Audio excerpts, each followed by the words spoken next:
Hey, what's up, my friends? Happy Friday. Been a long week for me. Hope it's been a good one for you. I was in Detroit most of the week. Got back late last night. Had to go to some appointment town early this morning, so only got like 4 hours sleep, but slept a little bit this afternoon. Now I'm good to go. So, first run of the week. I was at a trade show all week, so I was on my feet. Did a heck of a lot of walking because I toured the booths, other booths, which is a couple miles. And then I stood on had to stand for, let's see, about 8 hours a day. And then do a lot of walking after that. It's really a lot of, I guess, static exercise. My calves were sore. Not sore, but I could feel it. Just a different kind of exercise. But it's kind of a deload week. My upper body recovered from all the heavy lifting the previous few weeks. I mean, I did some push-ups in the room, but I didn't stick to it like I was planning to. I just was tired.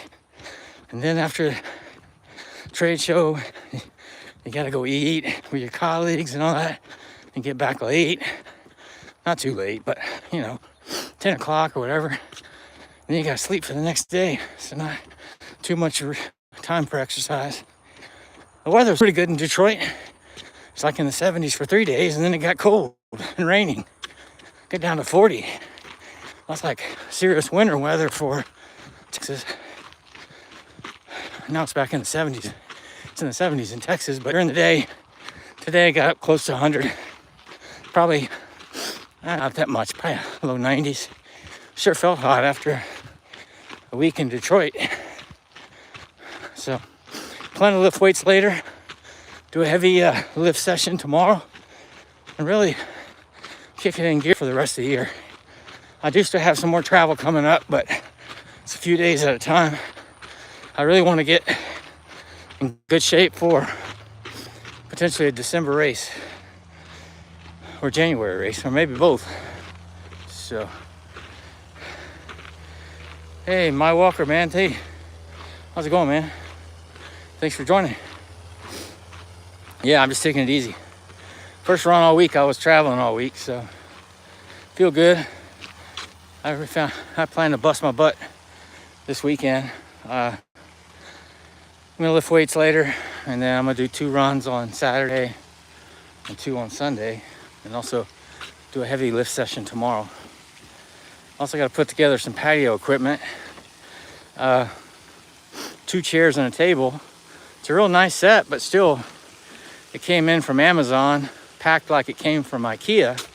So it's gonna take a couple hours putting that shit together. I know I was in trouble when I saw how small the box was and how heavy it was. I mean, it's a small box, but really heavy. Yeah, of course, it's got 1,000 bolts in it. So I'm gonna do that tomorrow morning after I run. So that's kind of the weekend. Hey, everyone. Hey, Brooks, Arizona, man. Thanks for joining. Hope you all doing good.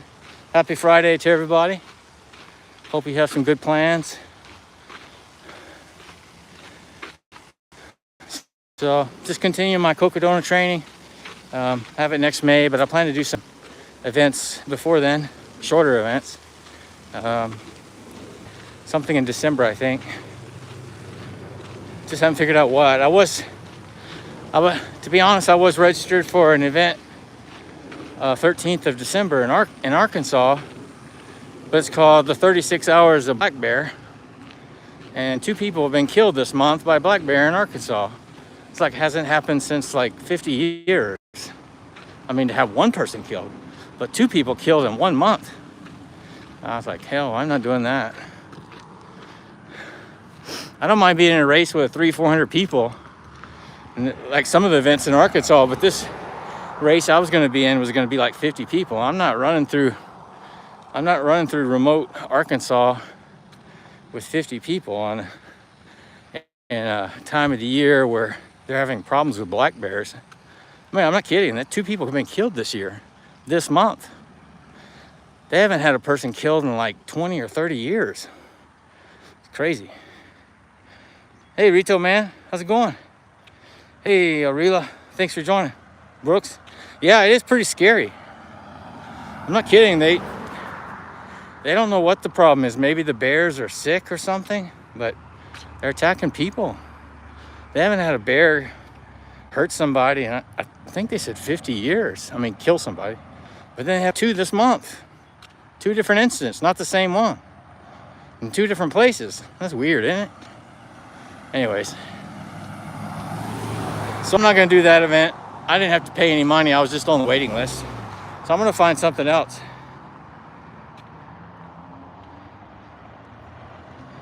Yeah.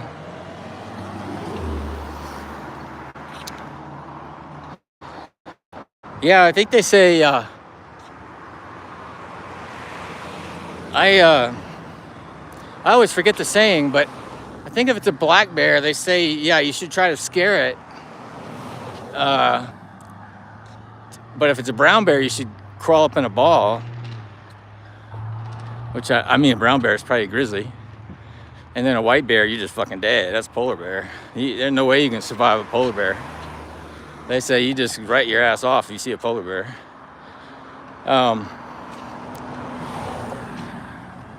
But yeah. Oh, Rito, man. You're in Big Bear, man, California. But you know, when I was reading about, because I raced in California, they haven't had really big California since like 1926. Even though there's a bear on the flag. But the bears they have in California are supposed to not harm you. The same as the ones in Arkansas. And they've had 2 people get killed this month. It's crazy. True story. When I did the Grindstone 100 last year, during the middle of the night, I heard some bears squealing. So, and I know the bear was making noise just to try to get me to get away. But I could tell he was pretty far away. But when it's the middle of the night and you're going, it wasn't the middle of the night, it was the morning. It's kind of foggy. I could hear the bear, but I want to think he's probably a couple hundred yards away. I think there was runners in front of me and back of me, not too close, but I think he was just irritated. But yeah, there's bears everywhere.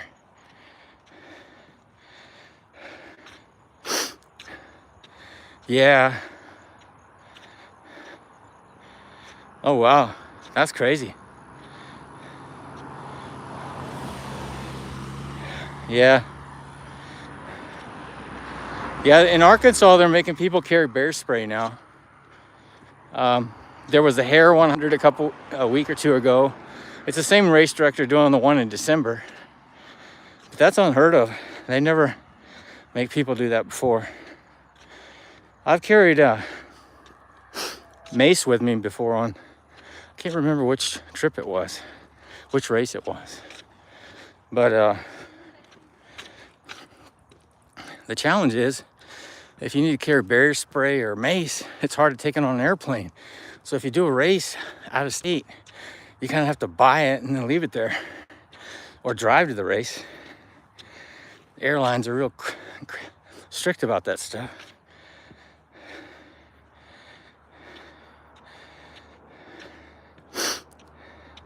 Yeah, it's in Grindstone's in Virginia.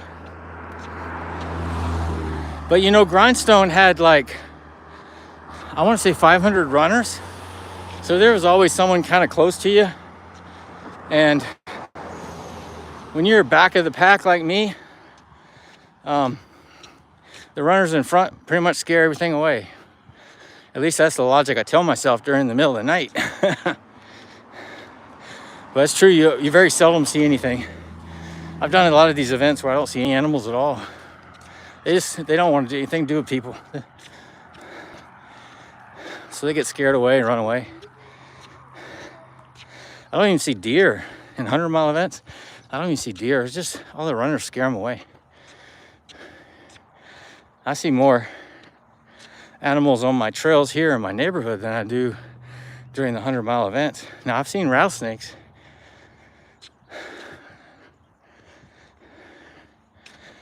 Out of all the ultras that I've done, and I've done over 40, 45 or something like that, the scariest thing that's happened to me is I got attacked by a bat, a flying bat.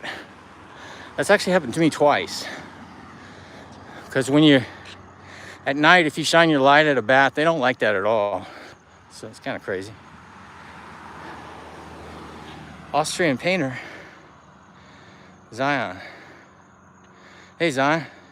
You know, Zion, they have a 100-miler named Zion 100. It's in Utah. I think Zion National Park. Austrian painter. It must be a trick question, man. I don't know what you're talking about. You have to explain more. Hey, if y'all new to the channel, man, please subscribe. I usually go live every day, but this week I kind of broke my record since I was traveling. I didn't really have any chance to go live, to be honest.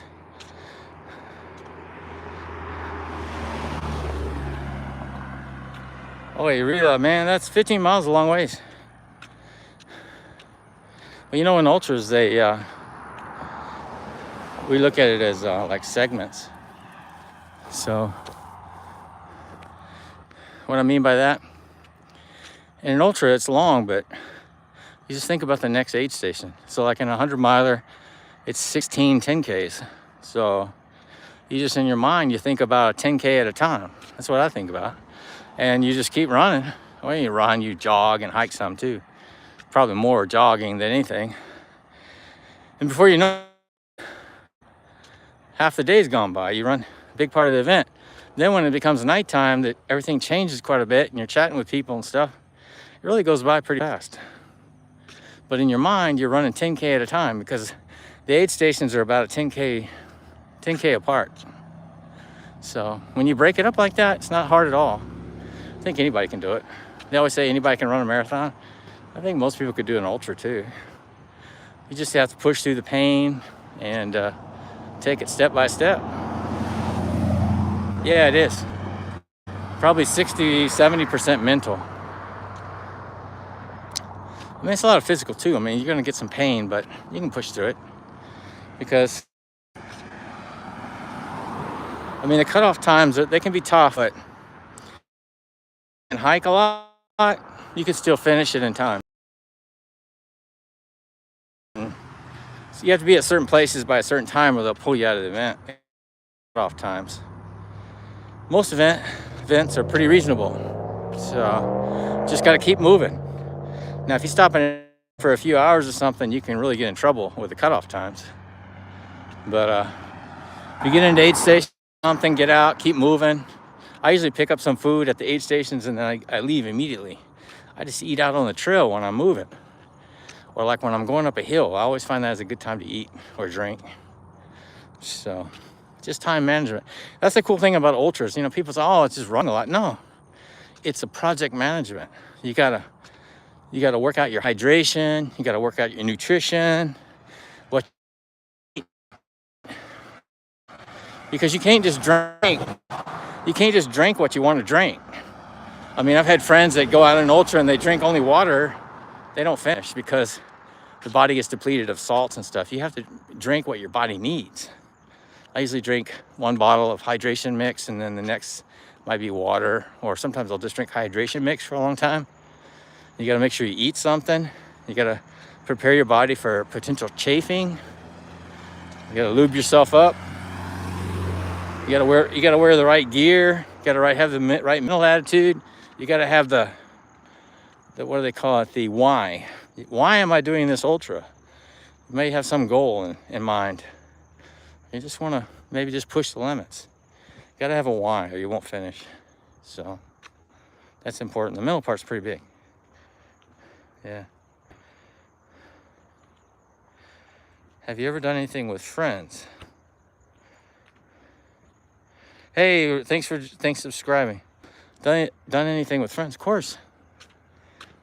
I don't run ultras with friends too much, though. I run it with my brother sometimes. He does ultras.